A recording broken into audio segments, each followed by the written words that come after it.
ॐ शान्ताकारं भुजङ्गशयनं पद्मनाभं सुरेशं विश्वाधारं गगनसदृशं मेघवर्णं शुभाङ्गं लक्ष्मीकान्तं कमलनयनं योगिहृद्यानगम्यं वन्दे विष्णुं भवभयहरं सर्वलोकैकनाथं मेघश्यामं पीतकौस्तेयवासं श्रीवत्साङ्गं कौस्तुभोद्भाषिताङ्कं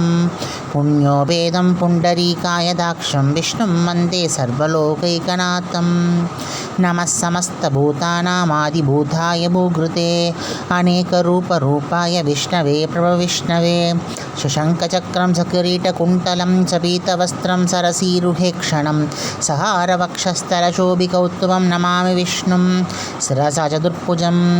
स्यायायां पारिजातस्य हेमसिंहासनोपरि आसीनमं पुदश्याममायदाक्षमलङ्कृतं चन्द्राणनं चतुर्बाहुं श्रीवत्साङ्कितवक्षसं रुक्मिणी सत्यभामाभ्यां सहितं कृष्णमाश्रे कायेन वाचा मनसेन्द्रियैर्वा बुद्ध्यात्मना वा प्रकृते स्वभावात् करोमि यत् सकलं परस्मै नारायणायेति समर्पयामि।